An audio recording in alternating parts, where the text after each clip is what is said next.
What's up, everybody? This is Brandon Copeland, aka Professor Cope, and you are now tuned in to another episode of Coping with Money. Blue 52, Blue 52, On this episode of Coping with Money, we're looking at something as usual, very near and dear to my heart, but also timely because I'm actually doing it right now. We're talking about not just moving into a home, but figuring out the actual cost of buying a house. You see, when we go into a car dealership, we know that there's the sticker price and the actual price. By the time you get done adding all the fees and the different costs associated with actually purchasing your car, or in this case, your house, that sticker price doesn't really add up or do it justice. Now, when purchasing a home, I get it. We all get butterflies. We're all getting excited. We're getting ready for the gram. We're going to take some pictures with the keys in our hand, showing everybody I'm a homeowner now. But let's make sure we really understand the full cost of home ownership prior to purchasing. I always tell my Life 101 students, peeling back the layers of the real cost of these major life decisions actually enables us to fully understand the money it takes to purchase these things confidently, as opposed to hinder us or make us feel threatened to even consider them. And while there will always be surprises, with proper planning and this video on your side, hopefully there will be no major obstacles that sink your budget when purchasing your first home. Also, final disclaimer, before we get into it, understand that this is just a guide. Similar to most things in life, every home is different shapes, different sizes, conditions, areas. So it's very tough / impossible for me to predict every single expense that your particular home purchase may incur. But we're going to talk about it from a high level, and hopefully this guides you on a deeper conversation that you can have with the experts in your area. So, you've made it to the closing table. One thing we would like to be able to do, if possible, is be able to pay 20% down. I know there's a bunch of people saying, hey, I saw you can pay as low as 3.5% down or 0% down. I get it. Or also there's some people who say, hey, I can't even afford to put 20% down, but I want to just make sure you're aware of this. If you're not able to put 20% down, you definitely need to have a detailed conversation with your lender, because you will be paying private mortgage insurance, otherwise known as PMI. Private mortgage insurance is an insurance that your lender puts onto your monthly statement that insures them in case you default on your loan. AKA, if you don't pay, we're going to get all of our money back regardless. The amount you pay will depend on the size of your loan and also the insurance rate. Again, this is where you need to have a great conversation with your lender, because the type of loan you have will determine whether or not that PMI falls off once you reach that 20% mark of your loan paid back to the lender, versus whether or not that PMI sticks with you throughout the life of the loan. Now, besides PMI, there are other things to note within your closing disclosure. There are different fees and inspections and reports that you have to pay for. Ultimately, you should always double check these calculations within your closing disclosure. Quick story. Years ago, my wife Taylor and I purchased our very first home. At the time, I was playing for the Detroit Lions, so I wasn't able to make it to the closing. However, my wife was there and sent me a copy of the closing disclosure prior to signing on the dotted line. Taylor calls me, hey honey, so how does everything look on the documents? Does everything look right?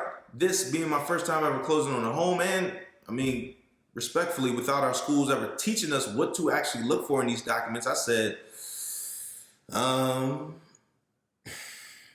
I don't know. We can hope that the realtor would have flagged anything in there that should not be there, but in reality, their incentive is to get this property sold and ultimately collect their commission. In reality, I had no idea what I was looking at within that 80-page document. So, fast forward to now, years later, after becoming a real estate investor, closing on multiple homes, thoroughly reviewing closing disclosures, and catching multiple blemishes and errors within them, I want to make sure that you're well armed and equipped to review these closing documents yourself. Some of the things you'll see within the closing disclosure are a bunch of different fees.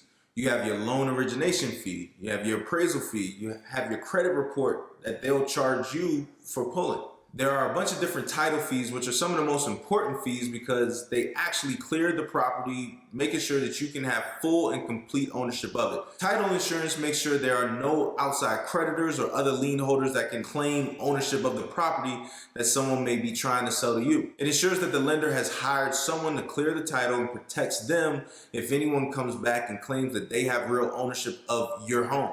You can also purchase an owner's title insurance policy to help protect yourself. You'll also see a bunch of recording fees and transfer taxes, property taxes, prepaid interest, and a bunch of other different fees that allow you the right to take over this property and get you paid up in full. By the end of it, you may estimate paying anywhere from 2 to 5% of the price of the home just in additional fees.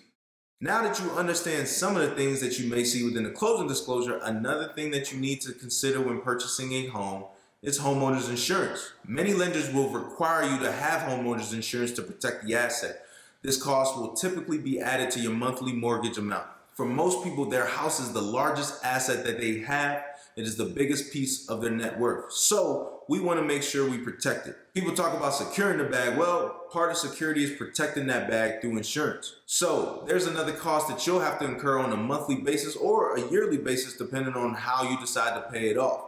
I know all of these costs are starting to add up, but we're not done yet. Property taxes are actually another cost to factor into home ownership. Those are never going anywhere. Make sure that you understand the property taxes that you are required to pay and are ensuring that these are paid on time. If you're using a lender like a bank and borrowing money to purchase your home, understand that taxes can be paid through escrow. If you're buying your home with cash, then you're responsible for paying those property taxes even when the home is paid off. So please be sure not to allow those payments to slip through the cracks. You don't want to work hard to pay your home off just to have the government take it right back from you. Another thing that we need to make sure we're factoring into the cost of owning a home is interest. What you're seeing here is a real closing disclosure of mine for a home that I've recently refinanced. My interest rate on the loan is 3.125%. However, if you look over here at the loan calculations, over the life of this loan, I'll be paying about $182,474.22 in interest. It's important to know and truly understand interest because a lot of people are walking around right now telling you how they have equity in their home.